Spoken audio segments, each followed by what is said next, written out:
Em 16 de fevereiro, Bormann, Hitler e Himmler se reúnem, essa data é conhecida, documentada, e determinam a destruição do gueto. Em 13 de março, a SS tentou entrar e foi expulsa. Em abril, Sérgio Strop é nomeado comandante da SS e chefe da polícia. E no dia 19 de abril de 1943, a SS tenta entrar no gueto de Varsóvia. E aí, o levante estoura. São hasteadas duas bandeiras sobre o gueto, duas bandeiras. A bandeira branca e vermelha da Polônia, ou da resistência polonesa, e a bandeira azul e branca do Comitê Combatente Judaico. E essas duas bandeiras, segundo os historiadores judeus comunistas posteriores, foi hasteada uma terceira bandeira, a bandeira do Partido Comunista também, mas na verdade o Strop, no seu relatório, só dá conta do hasteamento de duas bandeiras. A luta por essas bandeiras, que vão tremular sobre o gueto em diversas circunstâncias, em diversas batalhas, é uma página importante do gueto, porque o Strop e os nazistas se sentiam particularmente aviltados pelo tremular dessas bandeiras e batalharam violentamente para tê-las.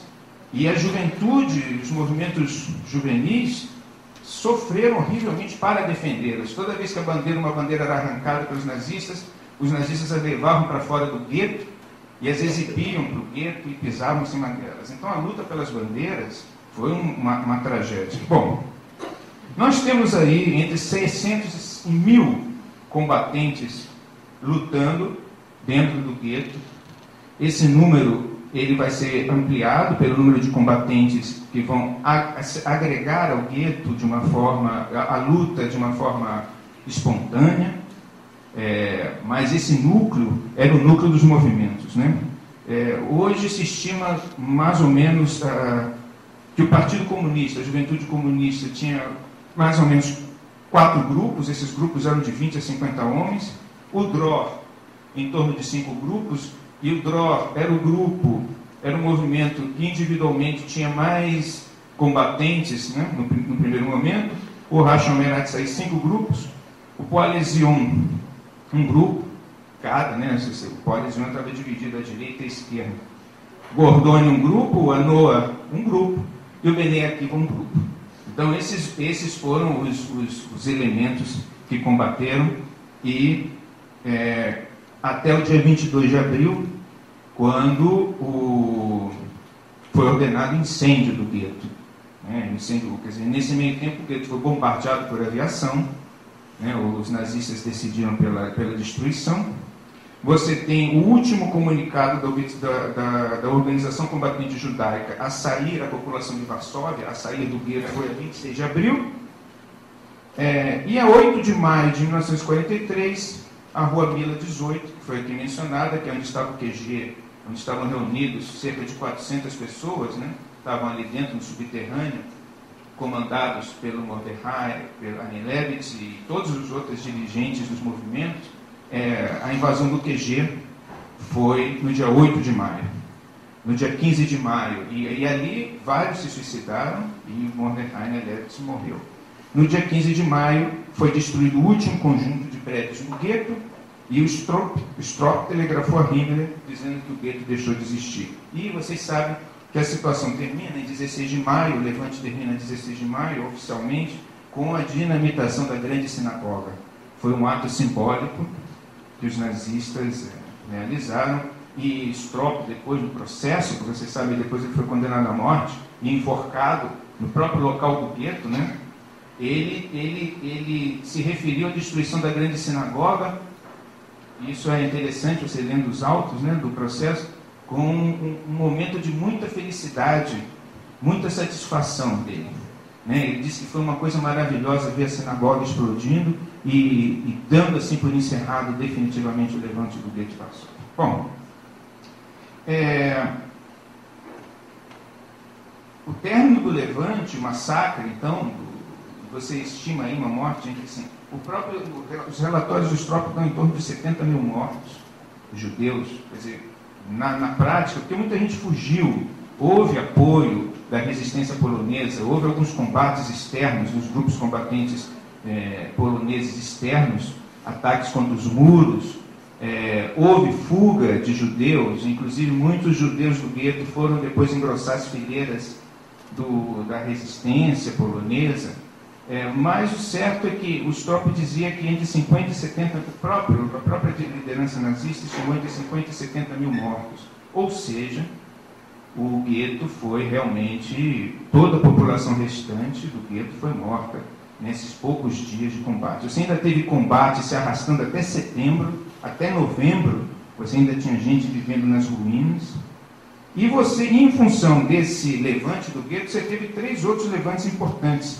Em 2 de agosto, o levante de Treblinka. Em 16 de agosto, o levante do gueto de Białystok. E em 19 de outubro, o levante de Sobibor. Esses levantes foram inspirados diretamente pelo gueto de Varsóvia e tiveram também nos movimentos juvenis a sua espinha dorsal. Né? Bom, a relevância, acho que aqui já foi, o deputado Marcelo, Osias, a Leia já se referiram, a relevância do gueto de Varsóvia é imensa, do levante do gueto é gigantesca, e ela é, sem dúvida, comparável, toda a sua grandeza, à resistência de Massada.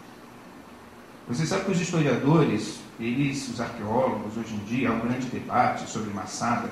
Não que a resistência de Massada não tenha se dado, porque qualquer pessoa que vá a Massada, ou se você olha assim, você vê os restos da plataforma que os romanos construíram para poder aproximar o Massada. Hoje há muita discussão sobre o suicídio de Massada, os arqueólogos, os historiadores, etc. Eles não têm grandes compromissos assim com as histórias. Mas, de qualquer forma, o mesmo fenômeno presente em Massada, ele está presente, sem dúvida, no gueto. A profundidade da identidade judaica, o seu enraizamento, que é um enraizamento que vai além do razoável, além do compreensível, e que tem raízes realmente no misterioso, é de tal forma profunda que, diante de circunstâncias extremas, aonde a própria existência do ser judeu está sendo colocada em risco, ela dá forças descomunais, que são confundidas às vezes, e isso talvez o Flávio Josefos, quando contou a história de Massada, talvez ele tenha se confundido um pouco, é confundido às vezes com o suicídio. Né? Você vê essas pessoas que estavam no gueto de Varsóvia, todos tinham 15, 16, 17 anos.